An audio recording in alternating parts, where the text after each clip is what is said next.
Dark night എന്ന Christopher നോളന്റെ സിനിമയിൽ ഏതൊക്കെ ബ്രില്യൻസ് ഉണ്ടെന്ന് ചോദിച്ചു കഴിഞ്ഞാൽ നമുക്ക് കാണിക്കാൻ ഒരുപാടുണ്ടാവും. ഒരു ഗംഭീര എക്സ്പീരിയൻസ് നൽകിയതിൽ ഈ സിനിമയ്ക്ക് സ്ക്രീൻ പ്ലേയിൽ വളരെയധികം പങ്കുണ്ട്.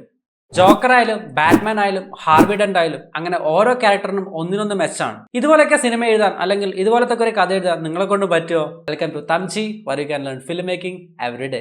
ബീറ്റ് ഷീറ്റ് എന്ന കോൺസെപ്റ്റിലെ മൂന്നാമത് വരുന്ന സ്റ്റേജ് ആണ് ദ സെറ്റപ്പ്. 10 പേജിൽ കുറയാതെ നെക്സ്റ്റ് സ്റ്റേജ് ആയിട്ട് വരുന്നതാണ് സെറ്റപ്പ് എന്ന് പറയുന്നത്. ഒരു സ്ക്രീൻ പ്ലേയിലെ ഏറ്റവും ഇമ്പോർട്ടൻ്റ് ആയിട്ട് ഒരു സെക്ഷനാണ് സെറ്റപ്പ് എന്ന് പറയുന്നത്.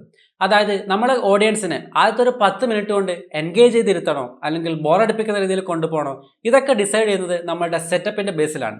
എപ്പോഴും എൻഗേജ് ചെയ്തിരുത്തുവാണല്ലോ വേണ്ടത്. സോ ക്യാരക്ടറിനെ ഇൻട്രൊഡ്യൂസ് ചെയ്യുക, അവരുടെ വേൾഡ് ഏതാണെന്ന് കാണിക്കുക, അവരെ മുന്നോട്ടേക്ക് പോകുന്ന ഫേസ് ചെയ്യുന്ന അഡ്വഞ്ചർ അല്ലെങ്കിൽ എക്സ്ട്രീം വേർഷൻസ് അല്ലെങ്കിൽ എന്താണ് പ്രശ്നം എന്നുള്ളതും കൺവേ ചെയ്യുക. നമ്മളുടെ എക്സാമ്പിൾ ആയിട്ടുള്ള ഡാർക്ക് നൈറ്റ് എന്ന സിനിമയിൽ ആ ഒരു സ്വന്തം സിറ്റിയിൽ നടക്കുന്ന ഏറ്റവും വലിയൊരു മോബിനെ ഇല്ലാതാക്കുക എന്നുള്ള ലക്ഷ്യത്തോടു കൂടിയാണ് ബാറ്റ്മാൻ വരുന്നത്. ഇതിനിടയിലാണ് ജോക്കറിന്റെ ഇൻട്രോ വരുന്നത്. ഇവിടെയാണ് നെക്സ്റ്റ് സ്റ്റേജ് വരുന്നത്, ദാറ്റ് ഈസ് കാറ്റലിസ്റ്റ്. അതായത് നമ്മുടെ ഹീറോയിനെ ഒന്ന് ഷെയ്ക്ക് ചെയ്യുന്ന അല്ലെങ്കിൽ ഡിസ്റപ്റ്റ് ചെയ്യുന്ന ഒരു ഇൻസിഡന്റ്. അവിടെ തൊട്ടാണ് ആ ഒരു ക്യാരക്ടറിനെ നമ്മൾ ഹുക്ക് ചെയ്തുകൊണ്ടിരുത്തുന്നത് അല്ലെങ്കിൽ ഓഡിയൻസിനെ മുന്നോട്ടേക്ക് എനിക്ക് കാണണം എന്നുള്ള രീതിയിൽ പിടിച്ചിരുത്തുന്ന ഒരു ഇൻസിഡന്റ് എന്ന് പറയുന്നത് ഈ ഒരു ഇൻസിഡന്റ് ആണ്. അതാണ് കാറ്റലിസ്റ്റ്.